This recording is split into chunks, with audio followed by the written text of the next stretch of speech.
Anger is a universal human emotion, powerful, consuming, and familiar to us all. It can quickly take control, steering our actions and decisions, often with lasting consequences.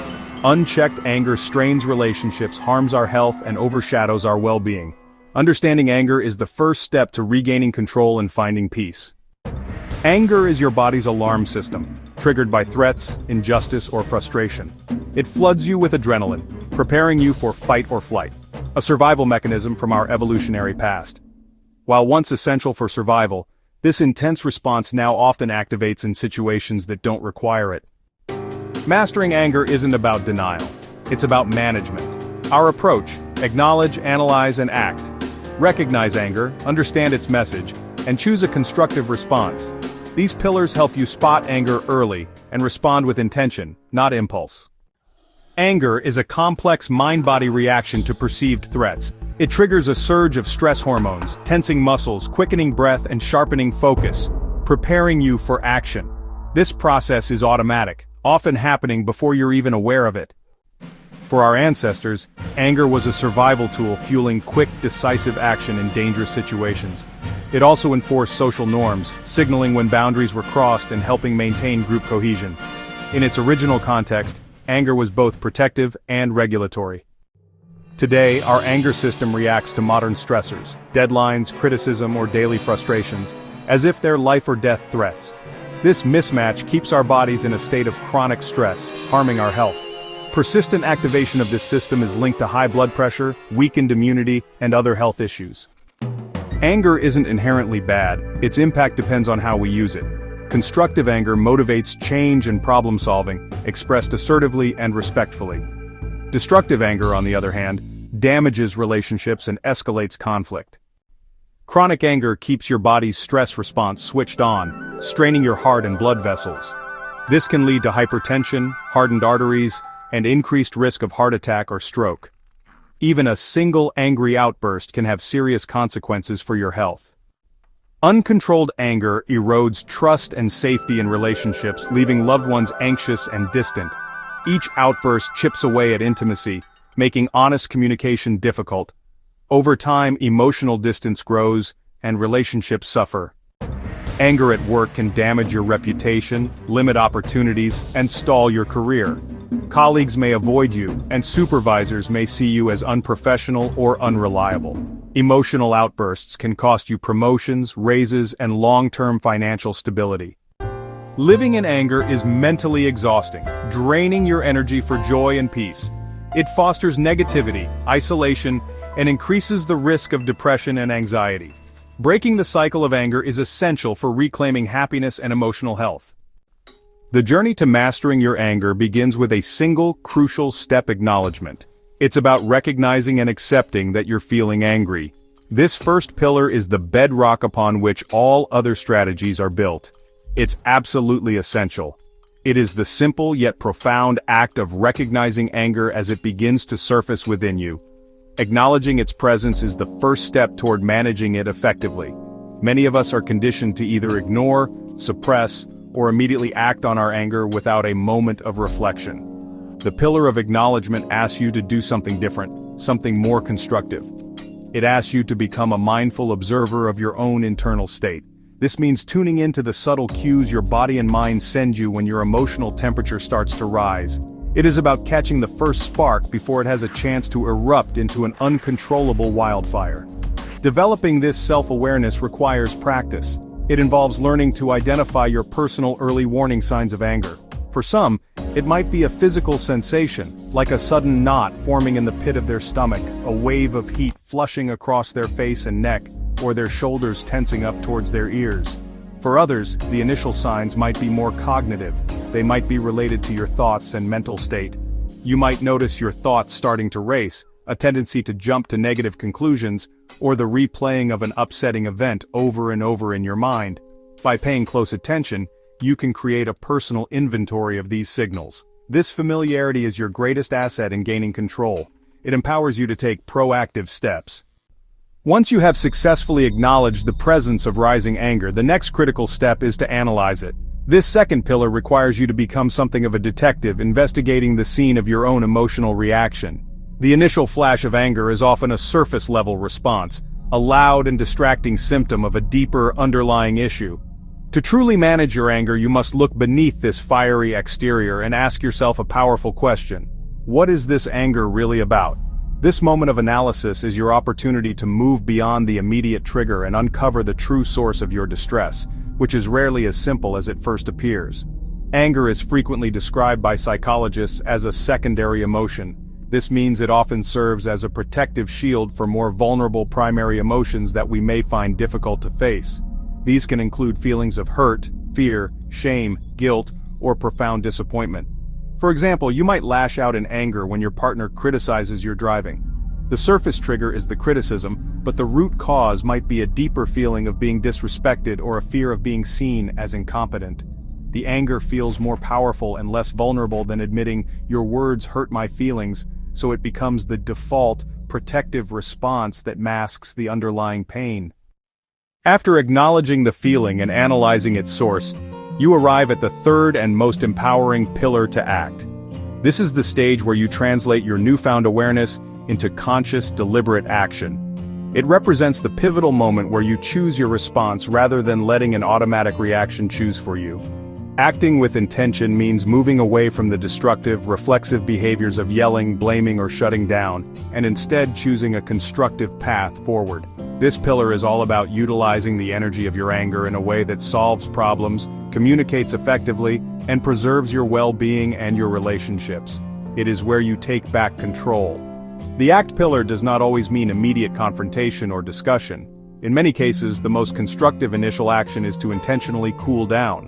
This might involve choosing to implement a specific calming technique. You could decide to practice the 4-7-8 breathing method to soothe your nervous system.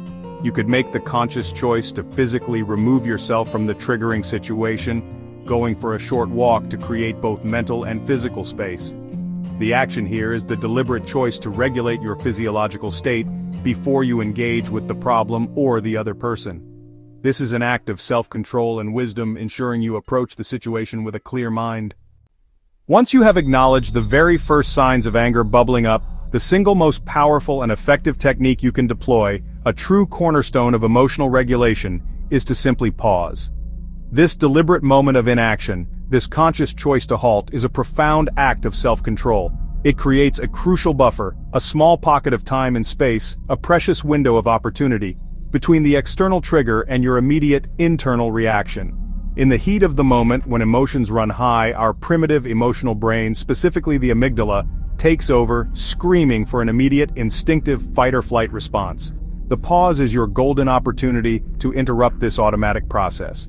It gives the more rational, thoughtful part of your brain, the prefrontal cortex, a fighting chance to catch up, fully engage with the situation at hand, and offer a more reasoned, balanced perspective on what is actually happening. This pause does not need to be long or drawn out. Even just a few seconds, a fleeting moment, can be enough to effectively break the building momentum of a rising rage.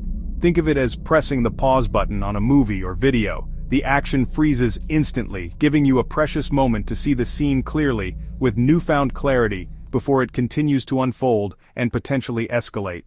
During this brief interval, you are not suppressing your anger or denying its very existence.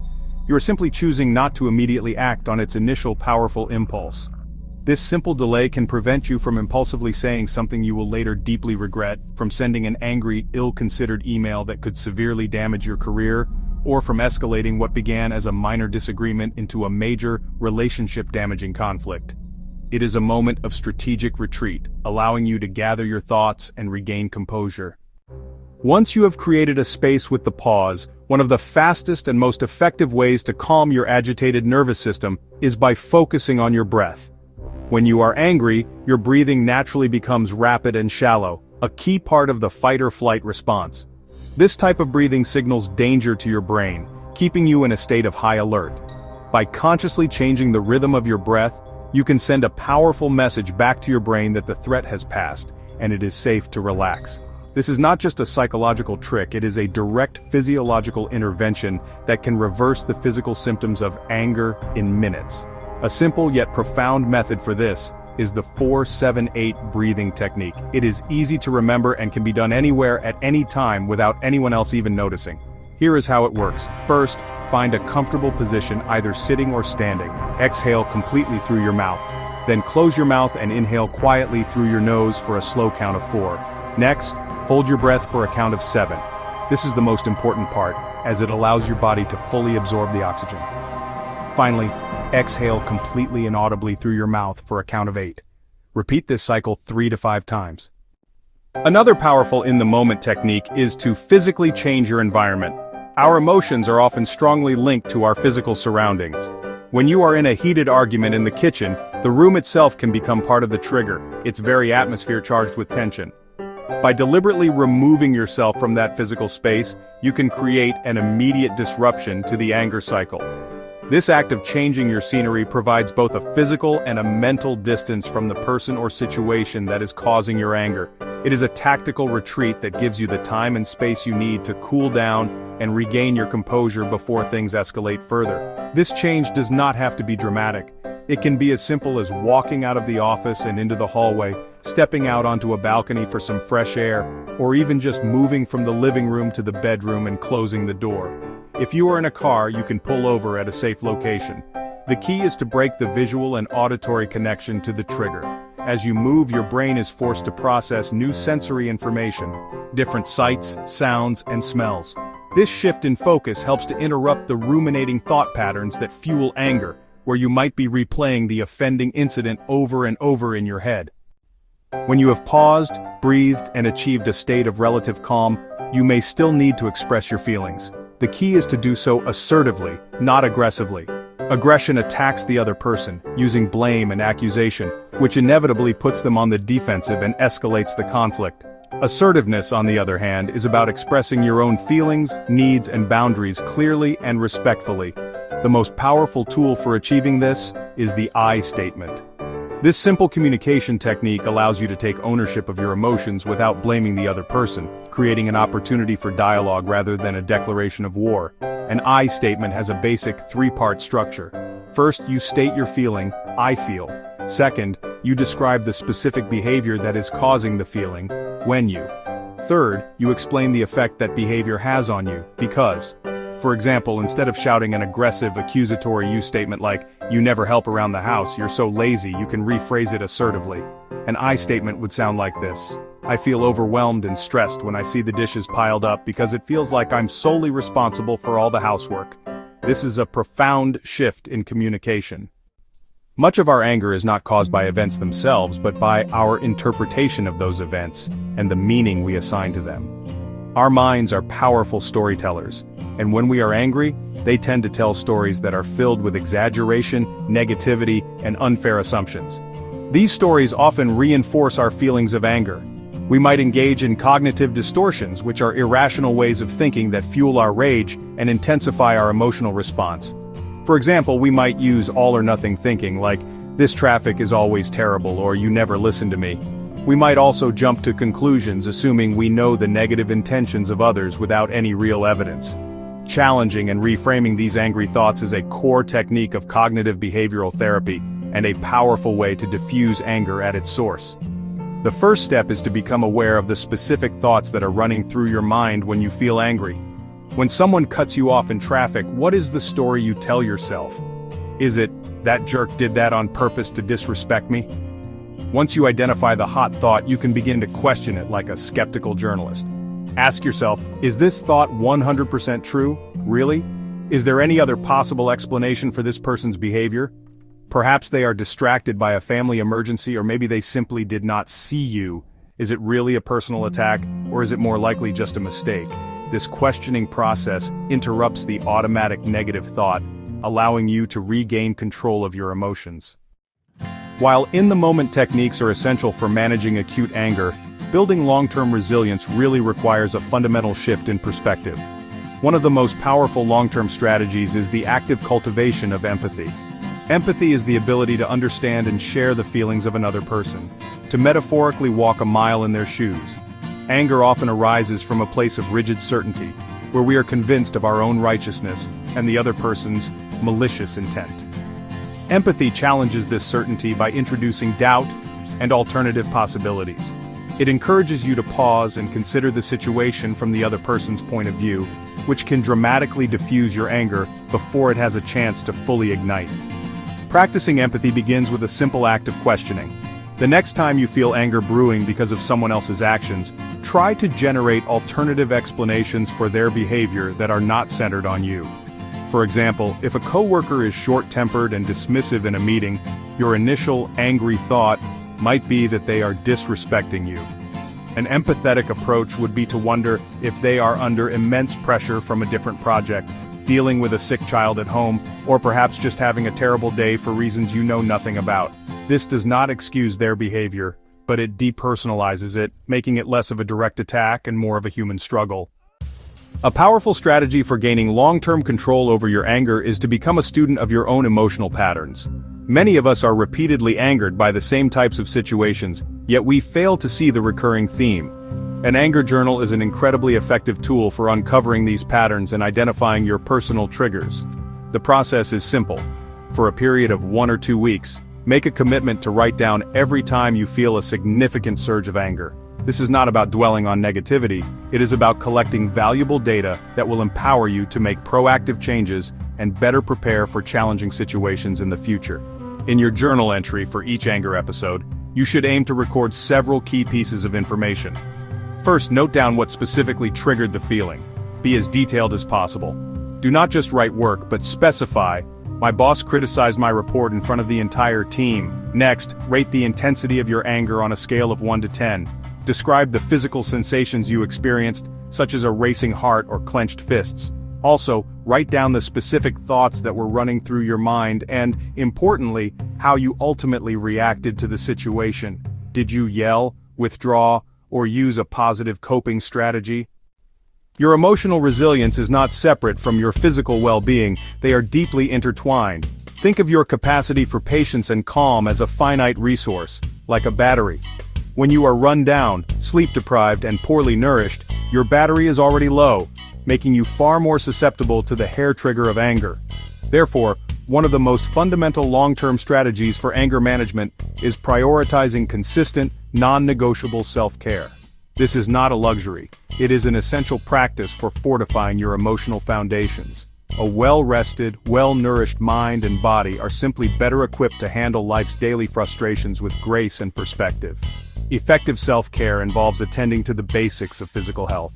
This means making a concerted effort to get enough quality sleep each night, as sleep deprivation is a major contributor to irritability. It also means fueling your body with nutritious food, as blood sugar crashes can lead to mood swings and a shorter fuse. Regular physical exercise is another crucial component. Activities like running, swimming, or even a brisk walk help to burn off excess stress hormones like cortisol and boost the production of mood-enhancing endorphins. These practices create a more stable physiological baseline, making it less likely that minor annoyances will push you over the edge. Mastering your anger is not a final destination you arrive at one day, but rather a continuous journey of self-awareness and practice. It is a commitment you make to yourself, a path of ongoing growth and refinement. There will inevitably be moments when you stumble, when an old reactive pattern re-emerges despite your best intentions.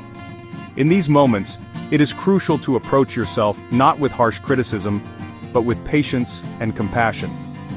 Each instance is not a failure, but a valuable learning opportunity. It is a chance to analyze what happened, to understand the trigger, and to consider how you might handle a similar situation differently in the future. The goal is not perfection, but progress. Remember the profound benefits that await you on this path, extending far beyond simply feeling less angry. When you consistently respond to life's challenges with calm and clarity, you become a more effective problem solver and a more reliable leader in your own life. Your personal relationships, once strained by conflict, can begin to heal and deepen as trust is rebuilt. Your physical health can improve as you release your body from the chronic stress of the fight-or-flight response. You actively create a more peaceful and stable environment not only for yourself, but for everyone around you. Your newfound calm becomes a positive ripple effect, inspiring a more measured and thoughtful approach in others.